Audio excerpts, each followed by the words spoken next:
मारपीट आपके साथ कौन किया?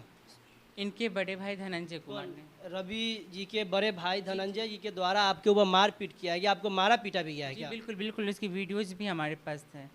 ये बड़े भाई उनके पिताजी के द्वारा क्या कहा जा रहा है जब आप लोग शादी के बाद उनके घर पे गए? सबसे पहले तो ये बताइए, शादी का जो बात हुई क्या आप अपने घर पे बताए थे रवि जी? जी हाँ, मेरे पिताजी इनसे बात भी करते थे और 2-2 3-3 घंटा बात करते थे और वो पूछते भी थे कि तुम्हारी सर्जरी हो चुकी है, हम तुम्हें अपनी घर की बहू बनाएंगे, तुम बहुत अच्छी सुलझी हो। बार बार एक ही बात बोल रहे हैं कि नीतीश कुमार जी, तेजस्वी यादव जी का नाम लेकर के बार बार आपको डराया जा रहा है, धमकाया जा रहा है रवि जी के परिवार वालों के साथ, उससे आप क्या कहेंगे? देखिए मुझे अब ये नहीं पता कि आरजेडी को बदनाम करने की साजिशें हैं या क्या सच। यार, मैं बालकृष्ण, आप देख रहे हैं बिहार 24। आए दिन आप लोग देखते होंगे, कभी फेसबुक से प्यार होता है, कभी इंस्टाग्राम से प्यार होता है, कभी ट्विटर से होता है, कभी मैसेंजर से होता है। ऐसा ही एक प्यार हुआ है जो हमारे रवि जी हैं, उनसे एक किन्नर समाज के व्यक्ति से प्यार हो गया, जिनको उनके घर के लोग घर में रहने नहीं दिया, रहने दे रहे हैं और उनको घर से निकाल दिए हैं। आइए उनसे बात करते, आखिर ये शादी कब किए, उनके घर कब गए, ऐसा उनके उनके पूरी घटना किस तरह से घटी, उनसे जानने का कोशिश करते हैं। क्या नाम हुआ आपका? मेरा नाम अद्विका चौधरी हुआ, मैं एक ट्रांस महिला हूँ।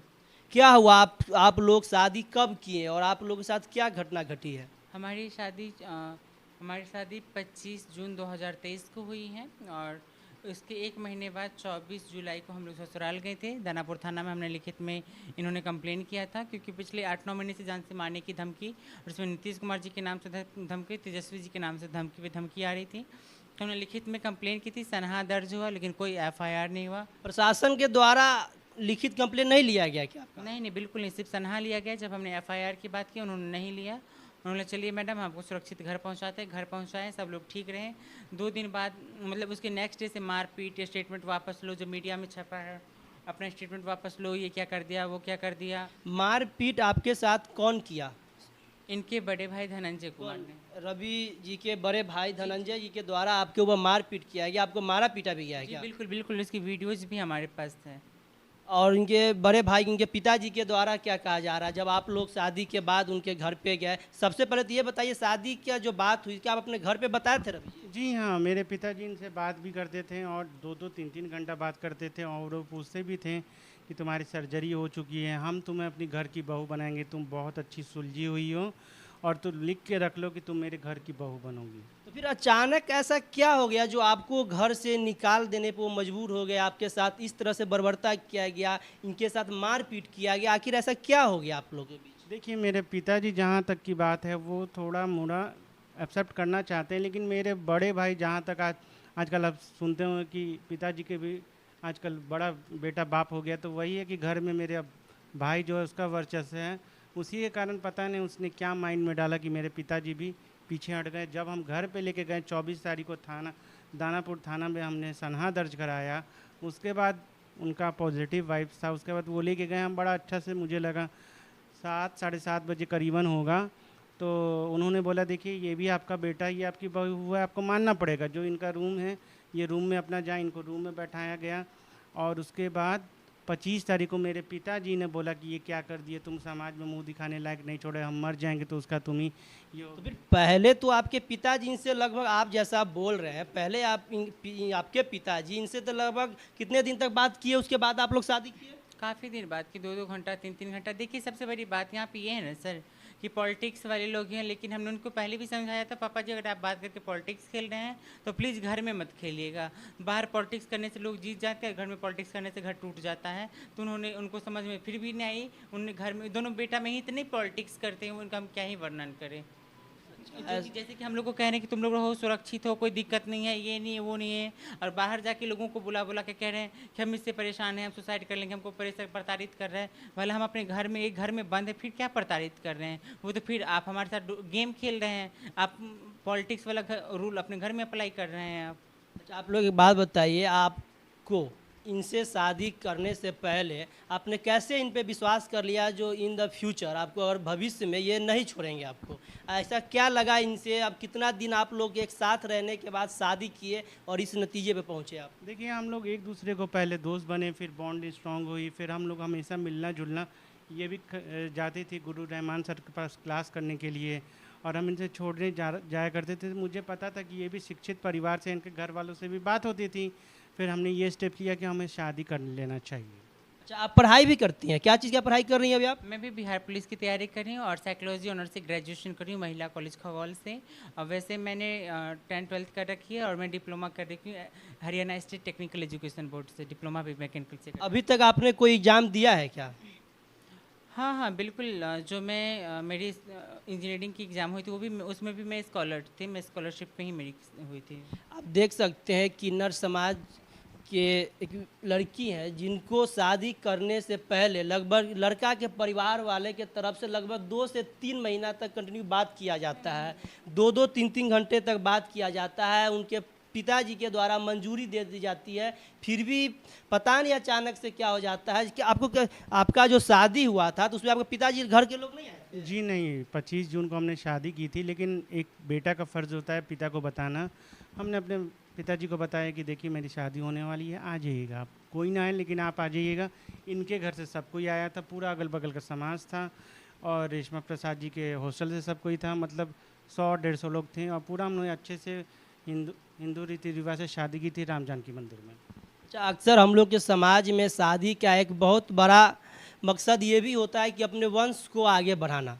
तो आप क्या देखती है, आप जिस समाज से आ रही है, किन्नर समाज से आप आ रही हैं, तो क्या लगता है आपके साथ क्या इनका जो वंश है, उनके परिवार का जो नाम ची है, क्या वो आगे बढ़े, कैसे बढ़ेगा? इस बात को आप क्या कहती हैं? देखिए, समाज का शादी का मतलब बच्चा पैदा करना, ये कहीं भी नहीं लिखा गया है। अगर हमारी अपनी मानसिकता है तो वो हमारी अपनी कमी है। और सेकंड क्वेश्चन कि अगर इनकी शादी कल किसी लड़की से करवा दी जाए, और बहुत सारी लड़कियां हैं, 2-3% है इंडिया में जिनको बच्चे नहीं हो पाते हैं, कंसीव नहीं कर पाते बहुत सारे मेडिकल इश्यूज़ की वजह से। अगर इनकी वाइफ को बच्चा नहीं हुआ तो क्या करेंगे? आप उनको छुड़वा के दूसरा शादी करवा देंगे? अगर ये आप करवाते तो आपका माइंडसेट है कि औरतें सिर्फ बच्चा पैदा करने की मशीन है या आपकी सेक्सुअल डिज़ायर पूरी करने की ऑब्जेक्ट है। अगर आप ये मानसिकता है तो आपको उस बंधन को तोड़ना पड़ेगा। अगर नहीं तोड़ सकते तो फिर आपकी प्रॉब्लम है कि औरतें बच्चा पैदा करने की फैक्ट्री नहीं है। जिस तरह से किन्नर समाज को खासकर हमारे यूपी बिहार में काफ़ी लोग उनको गलत दृष्टि से देखते हैं। काफ़ी ट्रेन में उनको इस तरह से देखा जाता है, ट्रेन में सिर्फ और सिर्फ वो पैसा मांगने के लिए आ जाते हैं, बस में आ जाते हैं, परेशान करते हैं, रेड लाइट एरिया में देखा जाते हैं। इस पे आप क्या कहेंगे? आखिर इस समाज आप लोग को वो काम करने पे कौन मजबूर कर रहा है? आखिर आप लोग इसे क्यों करते हैं? बिल्कुल बिल्कुल, समाज ही मजबूर करती है। इसकी सबसे बड़ी एग्जांपल मैं हूँ। आज जब मैं एक घर में रहना चाहती हूँ, एक नॉर्मल लाइफ जीना चाहती हूँ, तो आप हमें मजबूर क्यों कर रहे हैं कि हम वहीं खड़े हों? अगर हम वहाँ खड़े हैं तो भी दिक्कतें आपको हैं, अगर हम घर में हैं तो भी दिक्कतें आपको है। तो अब बताएं हम कहाँ जाएं? बहुत बड़ी क्वेश्चन मार्क है समाज के मुंह पे कि अब बताएं हम कहाँ जाएं? अगर हम ट्रेन मांगते हैं तो भी दिक्कतें आपको है, रेड लाइट खड़े होते हैं तो दिक्कतें आपको हैं, घर में हैं तो भी दिक्कतें आपको है। तो आप सीधे एक काम कीजिए, जब हम पैदा होते हैं आप हमें मार दिया कीजिए, हमारा जन्म ही मत, हमारा अस्तित्व मिटा दीजिए धरती से। मिटा देंगे? नहीं मिटा सकते। जो सच्चाई है उसको साथ लेके चलिए, स्वीकार कीजिए। समाज में एक नया विकास होगा। एक ऐसे समाज का निर्माण करें जहाँ रंग के भेदभाव पे, जेंडर के उस पर या काले गोरे पे भेदभाव ना करते हुए एक नई समाज का निर्माण करें जहाँ भेदभावपूर्ण ना हो। समाज एक अच्छी समाज हो जहाँ पे भेदभाव ना हो, सबको जीने का उतना ही अधिकार हो, सबको इक्वल अधिकार, चाहे वो ट्रांसजेंडर हो, मेल हो, फीमेल हो, सबको जीने का इक्वल अधिकार हो। आप जान सकते हैं कि किन्नर समाज में जन्म लेना ये किसी व्यक्ति का हाथ में नहीं है। हालांकि मैं लड़का में जन्म लिया, कोई होंगे जो लड़की में जन्म लिए होंगे, ये किसी भी व्यक्ति का उसका पर्सनल डिसीजन नहीं हो सकता है कि हम लड़का बन सकते हो, लड़की बन सकते हो। उसी समाज में एक और समाज आता है जो किन्नर समाज में आता है, जो कि उनकी कोई गलती नहीं है, जिस समाज में जन्म लिए हैं फिर भी उनका आज खमियाजा भुगतना पड़ रहा है, जो समाज आज भी उनको हेय दृष्टि से देखती है। इस पे आप हमारे जो भी समाज के लोग हैं, जो भी हमारे आज जो गंदी मानसिकता इस चीज़ को नहीं एक्सेप्ट कर पा रहे हैं, इस पे आप उनको क्या कहेंगे? आप अपने तरफ से, किन्नर समाज की तरफ से उनको आप क्या कहना चाहते हैं? देखिए, हम एक ही बात तो बोलेंगे कि मेरा योगदान भी समाज निर्माण में है। हमने एक कदम आगे बढ़ाया, आप भी 2 कदम आगे बढ़ाएं। हमें आपकी ज़रूरत है, आप आगे आएँ। है। अगर आपने आज 2 कदम उठा दिया तो कितने पता नहीं कितने लोगों के साथ न्याय हो जाएगा, कितने ट्रांसजेंडरों का घर बस जाएगा, कितने अनाथ घर से उठ के घर में आ जाएंगे, अनाथ आश्रम छोड़ना पड़ जाएगा, कितनों को माँ बाप मिल जाएगा, कितनों को अच्छी लाइफ मिल जाएगी। ज़रूरत है आपको सामने आने की और सामने आके साथ देने की बहुत ज़रूरत है, वरना हम लोग ऐसे ही भटकते रहेंगे, प्रॉब्लम आपको होती रहेंगी।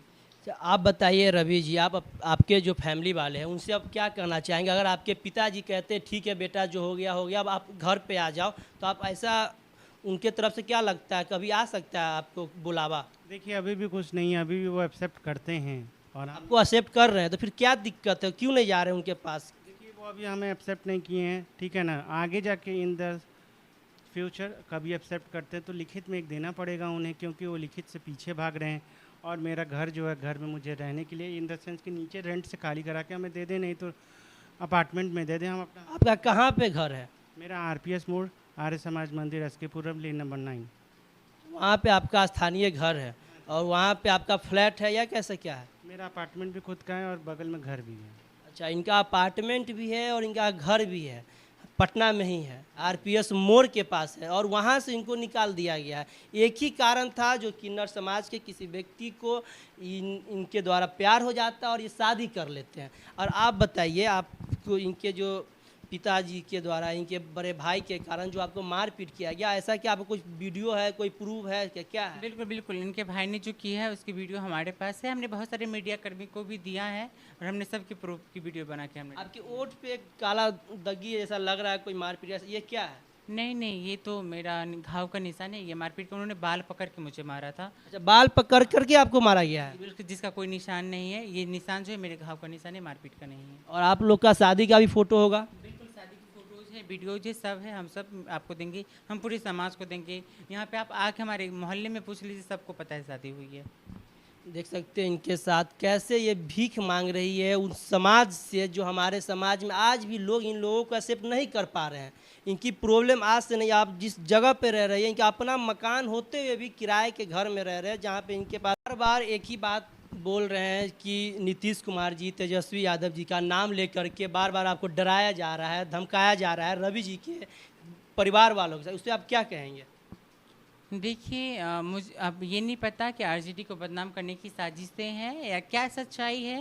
अब तेजस्वी यादव जी आपको कॉल किए थे या नीतीश कुमार जी आपको किसी इस तरह का कभी कॉल किए हैं आपको? नहीं नहीं, बिल्कुल नहीं। नीतीश जी से तेजस्वी मेरी तो कोई मुलाकातें ही नहीं है। इनके पापा के WhatsApp नंबर से धमकियाँ आ रही थी और हमने ये बात हर जगह क्लियर की है कि मुझे डायरेक्ट उनके नंबर से वो हम मुझे क्यों करेंगे भैया, वो बहुत बड़े हस्ती हैं, वो भला मुझे क्यों फ़ोन करेंगे। तो वहाँ से इनके पापा कहाँ से रिसीव हुई सारी धमकियाँ, सारी मैसेजेस। अच्छा, बाकी आप लोगों का क्या प्रक्रिया है इस सारे वीडियो में? आप बताइएगा, इनके साथ अन्याय हुआ है या न्याय हो रहा है, क्या हो रहा है? आप लोग वीडियो के माध्यम से अपने उन दोस्तों महिमों सबको भेज करके इनको ज़रूर से ज़रूर इनको न्याय दिलाने का आप लोग कोशिश कीजिए। देखते रहिए बिहार 24 बालकृष्ण के साथ।